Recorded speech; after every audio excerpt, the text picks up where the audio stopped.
नमस्कार, मैं Arun Kumar Ojha, CM India TV और सीने आजकल न्यूज में आप सभी दर्शकों का स्वागत है। मैं अभी संदेश भोजपुर बिहार के प्रखंड मुख्यालय स्थित किसान भवन में हूँ। यहाँ किसानों के लिए खरीफ फसल के कर्मशाला का प्रशिक्षण कार्यक्रम का आयोजन किया गया है। अब आइए, मैं यहाँ उपस्थित ये समन्वयक भी हैं, इनसे परिचय लेते हुए ये जानकारी लेना चाहूँगा ये किस चीज़ का कर्मशाला है, क्या प्रशिक्षण में क्या होता है, इससे संबंधित कुछ जानकारी देंगे सर। सबसे पहले तो आप अपना मेरा नाम विजय मोहन है, कृषि समन्वयक प्रखंड संदेश जी।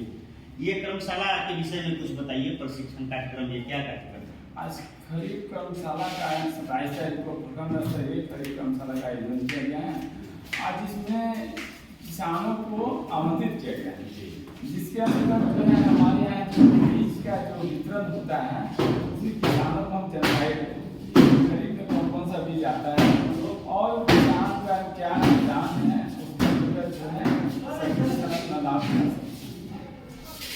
और बाहर से कौन कौन लोग आ रहे हैं आपके? बाहर से हमारे कृषि विज्ञान केंद्र से अनिल यादव सर आ रहे हैं और उसके हमारे वैज्ञानिक हैं, और उसके बाद राणा जी आ रहे हैं जैसे कि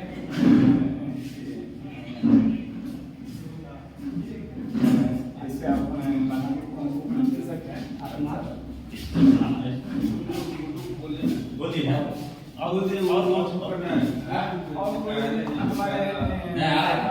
कृषि पदाधिकारी हैं यहाँ पर, और उन्हीं के सामंजस्य से और हमारे यहाँ पर तकनीकी सहायक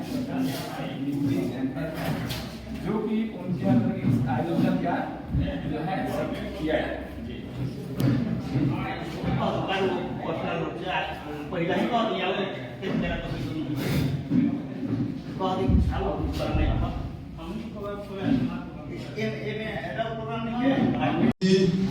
पटना के से आए हुए प्रदीप जी, हमारे माननीय विश्वसनीय अध्यक्ष जी, पूर्व आत्मा अध्यक्ष जी, जदयू के वरिष्ठ नेता जी एवं हमारे सम्मानित किसान, विदित हो कि सरकार प्रतिवर्ष 2 बार खरीफ और रबी के मौसम में खरीफ और रबी की बुआई से पहले एक बार किसानों को पूरा प्रशिक्षित करती है। वैसे तो किसान अपने आप में खुद वैज्ञानिक, अब इस बार इसका नाम बदल गया है। रबी महोत्सव को बसंतीय रबी और खरीफ को शारदीय खरीफ के नाम से जाना जाएगा। अभी खरीफ की मौसम प्रारंभ होने वाली है। इसमें खरीफ में हम क्या क्या खेती कर सकते हैं, इन सारी बिंदुओं पर हमारे वैज्ञानिक हमारे कृषि समन्वयक बताएंगे। खास करके आपके जिला का चयन एक नई चीज के लिए खरीफ में हुआ है, प्याज की खेती के लिए। उसमें 2450 रुपया प्रति हेक्टेयर के रूप से अनुदान है। एक किसान अधिकतम माने 5 कट्ठा 1/4 एकड़ और न्यूनतम 1/4 एकड़ और अधिकतम 2 एकड़ तक की खेती कर सकते हैं। हम सभी जानते हैं कि छठ दीपावली के समय प्याज का भाव बहुत बढ़ जाता है, तो हमारे यहाँ ऊंची जमीन बहुत उपलब्ध है। प्याज की खेती की एक नई चीज जोड़ी गई है, और पूर्व से जो हम लोगों का धान अरहर बाजरा है वो तो चलेगा ही। इन सभी चीजों का बीज प्रखंड में कल से उपलब्ध होगा। किसान ऑनलाइन आवेदन करेंगे, उनके मोबाइल पर ओटीपी जाएगा, ओटीपी के आधार पर अनुदान काट कर बीज लेंगे। बीज इसके बाद दिनानुदिन मिट्टी की स्थिति बहुत से बदतर हो रही है। स्थिति यदि यही स्थिति रही तो आने वाले 50 वर्षों में हमारी मिट्टी कह देगी कि हम आपको ऊपर नहीं देंगे। जैसे हमारी गाय भैंस कुछ दिन के बाद कह देती है कि मैं बछड़ा नहीं दूंगा, वो स्थिति हो गई है। बाबा बैठे हुए हैं चश्मा वाले मोच वाले, देखे होंगे कि जब गेहूं की पटवन होती थी या धान के मेड़ पर जाते थे तो बहुत सारा चारा का बिल मिलता था। लोग बाथरूम जाता था बाहर, लोटा में चारा का मिट्टी लाता था, चिकना चिकना मिट्टी। गेहूं की पटवन होती थी तो बगुला आते थे, बोझ होता था, काट कौआ आते थे, वो सब समाप्त हो रहे हैं। इसके पीछे कारण क्या है कि हम लोग खाद देते देते मिट्टी को जहरीली कर दिए। मिट्टी के सुरक्षा के लिए ढांचा 30 से 35 दिन का ढांचा का बीज होता है, तो उसको पलटी कर देना। हमको खेत में दोबारा यूरिया पटाने की जरूरत नहीं पड़ेगी। और मैं प्रेम जी से आग्रह करूंगा कि निश्चित रूप से खरीफ महोत्सव की जानकारी लोगों को दें। ये दल खरीफ कर्मशाला में आए हमारे जिला से डिप्टी पीडी सर, वैज्ञानिक सर और हमारे जनप्रतिनिधि, प्रखंड स्तरीय पदाधिकारी, किसान भाई, प्रिंट मीडिया, इलेक्ट्रॉनिक मीडिया के सबका ही प्रखंडीय कर्मशाला में हार्दिक स्वागत है, अभिनंदन है। कार्यक्रम का विधिवत उद्घाटन हम लोग दीप प्रज्वलित करके विधिवत आगे की कार्रवाई प्रारंभ करेंगे।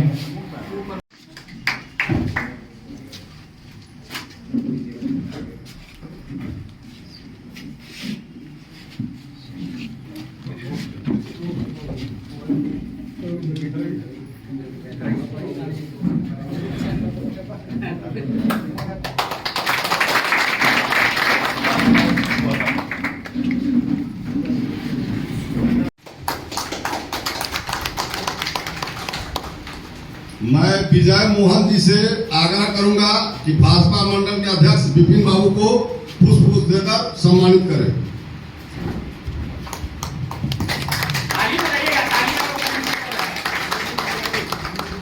मैं निशांत गौरव एटीएम से आग्रह करूंगा कि हमारे पूर्व आत्माध्यक्ष जी को पुष्प देकर हम सम्मानित करें।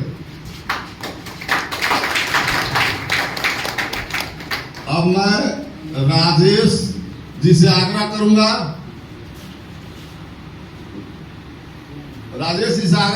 कि हमारे पटना से आए हुए प्रदीप बाबू को राजेश जी पुष्प देकर सम्मानित करें।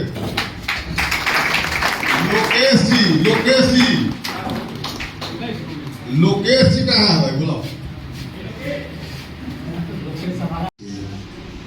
इस कार्यक्रम को उद्घाटन करता इस प्रखंड के माननीय उप प्रमुख महोदय, माननीय विसूत्री अध्यक्ष महोदय, इस प्रखंड के भाजपा के अध्यक्ष महोदय,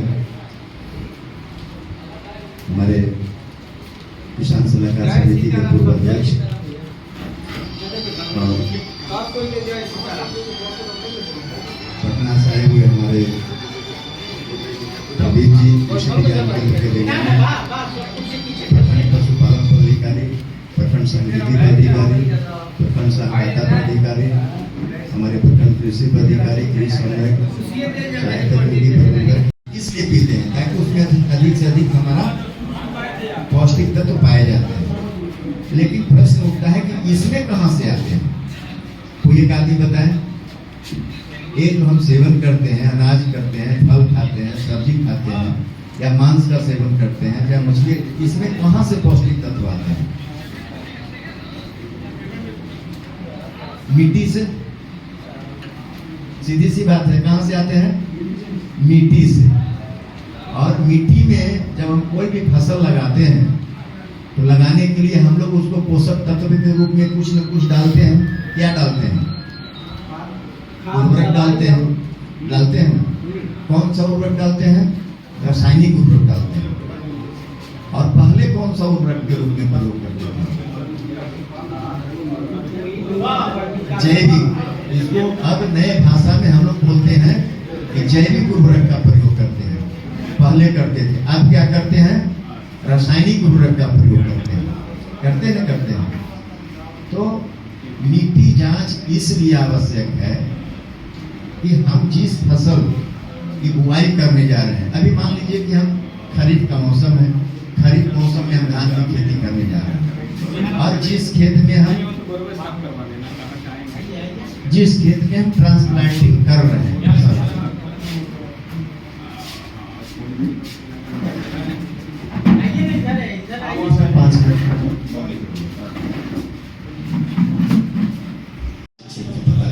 बताते हैं बैठ के समझ में आपकी बात।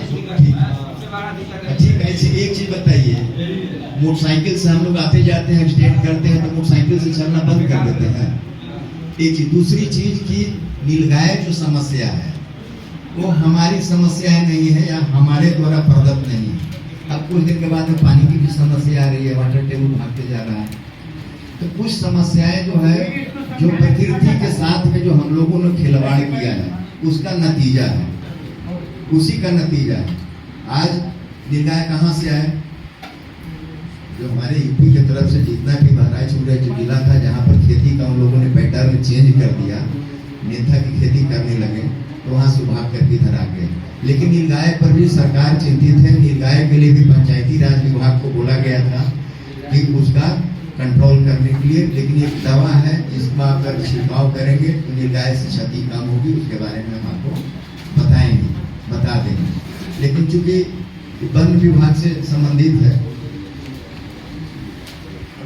हाँ, तो उसके बारे में हम बताएंगे। लेकिन वैसे अगर आप चाहेंगे कि हम लोग कृषि विभाग के लोग नीलगाय को पकड़ करके या किसी प्रकार, अब नीलगाय आप कह रहे कोई वर्ग की तो सुअर से भी क्षति हो रही है, सुअर का भी उधर पर वो ज्यादा बढ़ गया है, उसके बारे में हम चर्चा करेंगे बाद में। अभी हम कह रहे थे कि जिस फसल का हम बुआई करने जा रहे हैं तो हमको ये जानकारी होना चाहिए कि धान का, अरहर का या कोई भी फसल का बुआई कर रहे हैं तो उनको उस पूरे जीवन काल में उसको कितनी मात्रा में पोषक तत्वों की आवश्यकता होती है। आप समझ लीजिए कि धान का खेती करते हैं ना, 1 एकड़ धान की खेती में कितना बीज का बुआई करते हैं? 1 एकड़ मतलब कि 32 कट्ठा में या 1